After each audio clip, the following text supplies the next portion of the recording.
Srinath Reddy Mittapalli YouTube ఛానల్కి స్వాగతం. నమస్కారం. నేను మీ శ్రీనాథ్ రెడ్డి మిట్టపల్లి. ఇవాళ తరకు వచ్చి జనవరి 23, 2024 సంవత్సరం.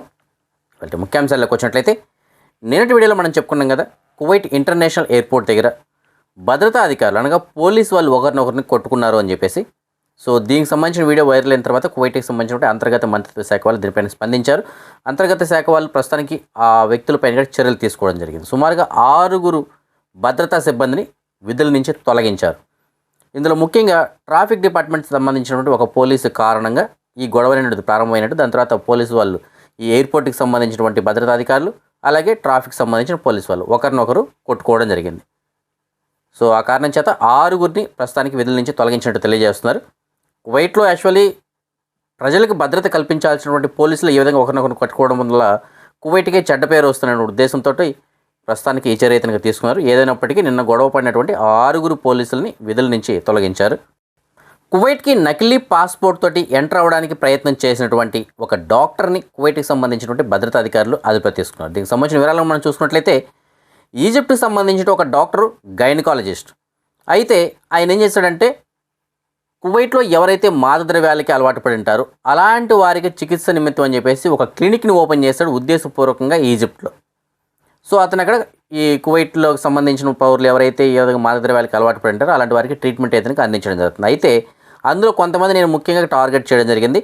వారి యొక్క పాస్పోర్ట్లు నేను తీసుకోవడం జరిగింది. తీసుకొని ఏం చేశాడంటే వారి యొక్క పాస్పోర్ట్లు మిస్యూజ్ చేసి, అంటే ఈయన పోలికలు ఉన్నటువంటి వాళ్ళు ఎవరైతే ఉంటారో అలాంటి వారికి సంబంధించిన పాస్పోర్ట్లు మిస్యూజ్ చేసి చాలా దేశాలకు వెళ్ళాడంట. ఆల్రెడీ గతంలో కూడా ఒకసారి కువైట్కి వచ్చి వెళ్ళినట్టు చెప్తున్నారు. ఇది రెండోసారి కువైట్కి రావడానికి ప్రయత్నం చేస్తాడు. అయితే కువైట్కి వచ్చిన తర్వాత భద్రతా అధికారులు అతను అదుపులో తీసుకున్నారు. అదుపులో తీసుకొని అంటే ఈ క్రిమినల్ సెక్యూరిటీ డిపార్ట్మెంట్ వాళ్ళు ఎవరైతే ఉంటారో వాళ్ళు అదుపులో తీసుకొని కువైట్కి సంబంధించినటువంటి న్యాయస్థానానికి అయితే రెఫర్ చేశారు.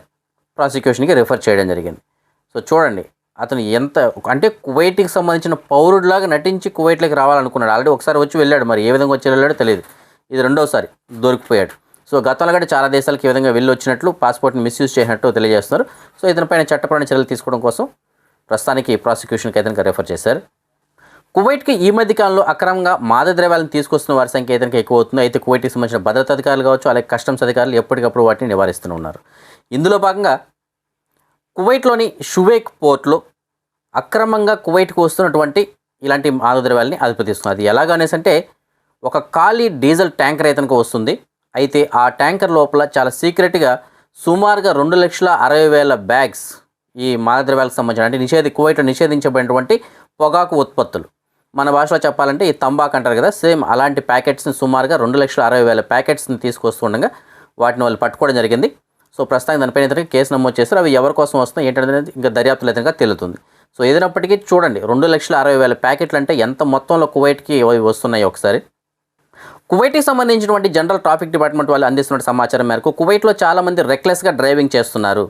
ఈ రెక్లెస్గా వాళ్ళు డ్రైవింగ్ చేయడం కారణంగా వారి ప్రాణాలతో పాటుగా ఇతరుల ప్రాణాలకు కూడా ముప్పు ఏర్పడుతుందని చెప్పేసి తెలియజేస్తున్నారు. సుమారుగా యావరేజ్ పైన ఒక రోజుకి 193 ప్రమాదాలు జరుగుతున్నాయి, రోడ్డు ప్రమాదాలు. ఇందులో ముఖ్యంగా ఈ రెక్లెస్ డ్రైవింగ్ అనమాట. అంటే ఓవర్టేకింగ్ చేయడం, అలాగే సిగ్నల్స్ని క్రాస్ చేయడం, అంటే రెడ్ సిగ్నల్స్ ఇవి ఉంటాయి కదా వాటిని జంప్ చేయడం, మొబైల్ వాడుతూ డ్రైవ్ చేయడం, అలాగే ఇండికేటర్స్ లేకుండా డ్రైవ్ చేయడం, ఇలాంటివి అనమాట ముఖ్యంగా. సో అలాంటి వాటి కారణంగా వారి ప్రాణాలతో పాటు ఇతరుల ప్రాణాలు కూడా ముప్పు కలుగుతుందని చెప్పేసి తెలియజేస్తున్నారు. సో యావరేజ్ పైన కువైట్లో ప్రస్తుతానికి ఒక రోజుకి 193 ట్రాఫిక్ ప్రమాదాలు జరుగుతున్నట్టు వాళ్ళు తెలియజేస్తున్నారు. మన సబ్స్క్రైబర్ ఒకరు మనకి మెసేజ్ పెట్టారు. ఆయన తనకు సంబంధించినటువంటి పర్స్ని పోగొట్టుకున్నారంటే ఆ పర్సులో ఆయనకు సంబంధించినటువంటి సివిల్ ఐడి కార్డు కూడా ఉందంట. ఆ సివిల్ ఐడి కార్డు పైన పేరు అయితే కనుక కుడుము ఆనంద కుమార్ అని చెప్పేసి ఉంది. సో ఫ్రెండ్స్, మీకు ఎవరికైనా సరే కుడుము ఆనంద కుమార్ అన్న పేరు కలిగినటువంటి సివిల్ ఐడి కార్డు కనుక దొరికినట్లయితే మీకు డిస్ప్లేలో ఒక నెంబర్ ఉంది కదా, ఆ నెంబర్ కాల్ చేసి ఆయనకి సమాచారం అందించగలరు. మన భారతదేశంలో అంతరించిపోతున్నటువంటి చీటాల జాబితాని మళ్ళీ పెంచడం కోసం అని చెప్పేసి 2022లో ప్రాజెక్ట్ చీతా పేరుతోటి నమీబియా దేశం నుంచి ఒక 8 చీటాలను తీసుకొచ్చారు కదా. దాని తర్వాత సెకండ్ స్టేజ్లో ఒక 12 చీటాలను తీసుకోవడం జరిగింది. అయితే ప్రస్తుతానికి ఈ మధ్యప్రదేశ్ ఉన్నటువంటి కూనా నేషనల్ పార్క్ ఏదైతే ఉందో ఈ పార్కులో జ్వాల అనేటువంటి ఒక చీత 3 కోణలకి జన్మనిచ్చినట్టు తెలియజేస్తున్నారు. రీసెంట్గానే మరొక ఆశ అనేటువంటి ఒక చీత అయితే 2 పిల్లలకి జన్మనివ్వడం జరిగింది. సో మొన్న ఆశ 2 పిల్లలకి, ఇవాళ వచ్చి ఈ జ్వాల వచ్చి ఒక 3 పిల్లలకి జన్మనిచ్చింది.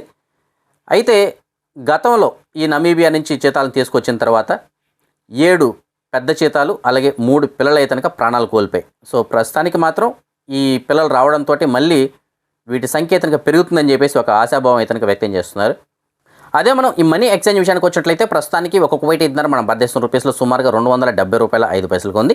బంగారం విషయానికి వచ్చినట్లయితే మాలియాలో ఉన్న సూకల్ వతియాలో ఉన్నటువంటి షాప్ నెంబర్ 121లో ఉన్న ఎఫ్కే జ్యువెలర్స్ వాళ్ళు మనకు అందించిన సమాచారం మేరకు 22 క్యారెట్ల బంగారం ప్రస్తుతానికి 1 గ్రాము ధర $19.500 ఉంది. అదే 24 క్యారెట్ల బంగారం అనగా బిస్కెట్ల రూపంలో ఉండే బంగారం ప్రస్తుతానికి 1 గ్రాము ధర $25.258 ఉంది.